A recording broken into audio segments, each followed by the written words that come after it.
안녕하세요. 부자촌생입니다. 오늘은 서울 아파트 전셋값에 대해서 이야기를 나눠볼까 합니다. 그럼 영상 시청하기에 앞서 좋아요와 구독하기 부탁드리겠습니다. 그리고 제가 여기 성동구 부동산 완결 스터디를 모집하고 있습니다. 현재 강의는 다 찍어둔 상태고요. 성동구에 대해서 전혀 모르는 사람들도 완벽하게 성동구에 대해서 이해할 수 있도록 제가 강의를 구성했습니다. 그리고 그뿐만 아니라 동대문구 부동산 완결 전자책도 나와 있으니 관심 있는 사람들은 참고 부탁드리겠습니다. 그럼 이제 본격적으로 영상 시작하도록 하겠습니다. 여기 한국경제 기사입니다. 여기 보시면 11억 계약 아파트가 2개월 만에 신상차는 서울 전세가 이런 기사 내용입니다. 그럼 오늘 이 기사를 바탕으로 앞으로 전세 시장은 어떻게 될지, 그리고 지금 상황에서 임차인은 어떤 선택을 해야 할지 제 생각을 나눠볼까 합니다. 그래서 여기 기사를 보시면 여기 나와 있죠, 옆에. 지금 우리가 잘 모르고 있지만, 왜냐면 지금 시장에서는 사람들이 전세 값에 크게 관심이 없습니다. 왜냐면 엄청 하락했잖아요. 엄청 하락했죠. 그래서 사람들은 지금 관심 있는 것은, 뭐 많은 사람들이 그렇게 부동산에 관심이 없긴 하죠. 그나마 관심 있는 것은 매매가입니다. 매매가가 하락하고 있다는 것에 관심이 있죠.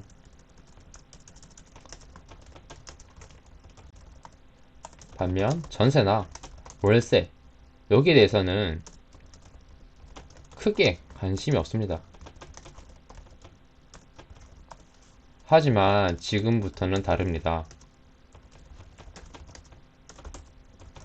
여기 보시면, 알게 모르게 여기 보시면 23년 5월부터 서울 아파트입니다. 서울 아파트 전세 값이 38주 연속 상승하고 있다고 합니다. 그래서 뭐 현재까지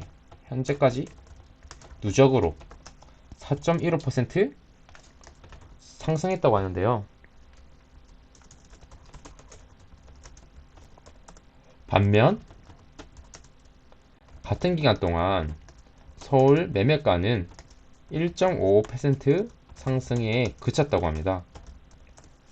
이 같은 기간이라는 말은 엄청 하락한 후에 이제 회복을 했으니까요, 작년에.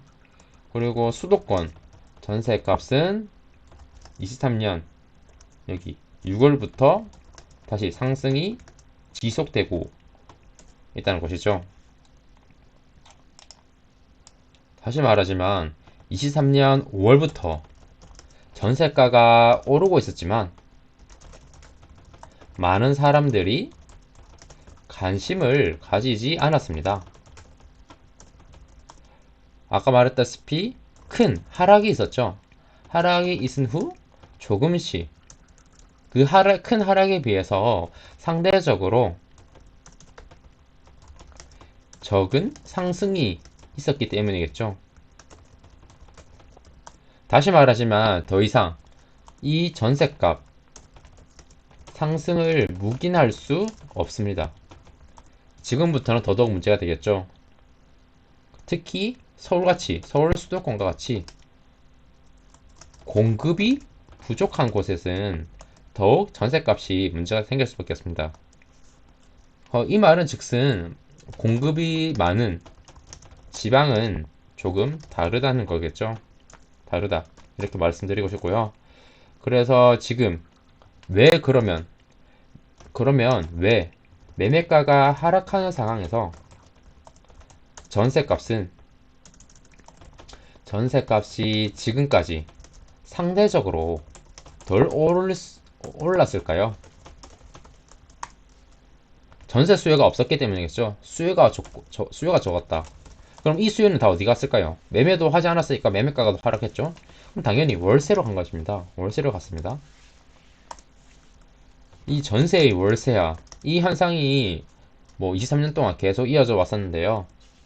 하지만 이 전세의 월세화는 금리와 상관관계가 높습니다. 그러니까 고금리 상황 플러스 지금까지 대한민국은 전세라는 제도가 있었기 때문에 전세라는 제도가 있었기 때문에 상대적으로 월세는 저렴했었습니다. 따라서 사람들은 합리적인 선택을 하죠. 합리적인 선택을 합니다.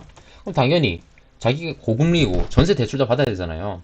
이 전세 대출이 고금리이기 때문에 당연히 이 고금리 상황에서는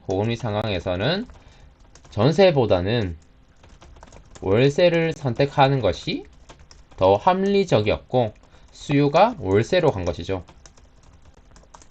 하지만 지금은 금리 하방 압력이 높습니다. 금리 인하가 전망되죠. 적어도 더 이상 급격하게 오르지 않을 것이라는 확신이 있습니다. 그렇다면 지난 월세가 오른 상황에서 사람들은 이제 금리가 낮아지면 전세를 선택하는 것이 더 합리적인 상황이 옵니다. 그럼 계속 전세 수요가 늘어나겠죠. 전세 수요가 늘어나겠죠. 그럼 뭐 최근 그 신생아 대출 있잖아요. 신생아 특례 대출. 이거 다 저금리죠. 그래가지고 보면 이것도 전세 대출이 가능하잖아요. 그럼 더더욱 전세 수요를 부추기겠죠. 그래서 정리를 해보면 전세 상승 요인 여러 가지 있겠지만 1번은 뭐 전세 수요 증가, 매매 시장은 감망하고 있습니다. 감망. 그리고 2번 입주 물량 감소. 이거는 뭐 신축, 뭐 구축 전세 공급도 힘듭니다. 왜냐면 구축 전세 공급 누가 하나요? 다주택자죠. 다주택자가 지금 들어올 수 있는 상황이 아닙니다. 세 번째, 빌라 전세 사기. 이런 이슈로 인해서 이제 아파트로 전세가 옮겨왔죠. 뭐 다 전세 수요 상승, 이런 다 똑같은 말이겠죠. 그래서 서울 아파트 전세값이 계속 상승하고 있는 것입니다. 사실 지금 시점이 가장 무서운 이유는 지금 사람들은 이 전세값이 오르고 있지만 지금 상황은 사람들이 계약갱신 청구권을 사용하지 않고 있다는 것입니다. 왜냐하면 전세값이 크게 하락하기 때문에 굳이 쓸 필요가 없었죠.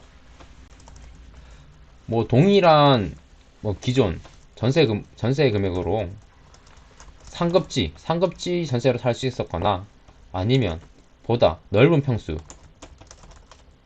갈 수 있었기 때문에 굳이 이제 계약갱신을 쓸 필요가 없었습니다. 하지만 전세가가 오른다면 사람들은 결국 계약갱신 청구권을 사용할 것입니다. 그리고 이는 곧 시장에 나오는 전세 공급 감소를 의미합니다. 그래서 여기도 나오는데요. 여기 보시면 여기 실거주 보시면 이제 이슈가 또 지금 있잖아요. 분상제 적용, 아파트의 실거주 의무. 지금 민주당에서 반대하고 있어서 폐지를 못하고 있잖아요. 근데 저는 결국은 이 실거주 의무 폐지될 것이라고 생각합니다. 하지만 당장은 힘들겠죠. 왜냐면 지금은 전세가 그렇게 크게 사람들이 뭐 와닿지 않고 있거든요. 하지만 언론에서 계속 전세가 오르고 있다. 그래서 뭐 임차인들이 힘들다. 이런 상황이 오면 민주당은 결국 분상제 적용 아파트 실거주 의무를 폐지하는데 찬성할 것이라고 생각합니다. 그리고 만약에 실거주 의무가 계속 유지된다면 이는 곧 또 시장에 나오는 전세 공급 감소를 의미하잖아요. 그러니까 계속 이 실거주 의무가 계속 폐지되지 않고 있다면 전세 공급은 감소할 수밖에 없는 상황입니다. 그래서 여기 기사를 보면 여기 보면 뭐 전문가의 조언이 나옵니다. 조언이 나오는데 뭐 당연히 뭐 여기서 지금 아무래도 기사다 보니까 조금 한계가 있겠죠. 하지만 여기서 전문가의 조언을 적어보자면 대규모 공급이 있는 곳에 전세를 구하거나 아니면 계약, 갱신, 청구권을 사용하라 라고 이제 권하고 있습니다. 하지만 저는 절대 이런 선택을 해서는 안 된다고 생각합니다. 결국은 전세 상승, 전세 상승 압력이 높은 상황인데 지금 이렇게 전문가의 의견을 따르는 것은 전세값 상승 문제를 뒤로 미루는 것일 뿐 해결책이 근본적인 해결책이 아니라고 생각합니다. 따라서 저는 지금 시점에서 임차인분들은 뭐 가격이 많이 하락하고 회복하지 못한 것들을 매수하는 것이 더 합리적인 선택이라고 저는 생각합니다. 그래서 오늘 이 서울 전셋값 상승에 대한 기사를 다뤄봤고요. 그리고 제가 또 한 가지 의문이 들었습니다. 지금 취득세 중과 폐지되지 않았잖아요. 지금까지 여전히 있습니다.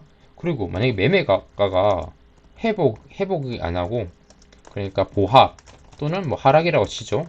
그런데 전셋값이 계속 상승하게 된다면 그러니까 갭이라고 하죠. 매매 전세 갭이 줄어든다면 투자자들이 다시 들어오지 않을까 이런 생각을 해봤습니다.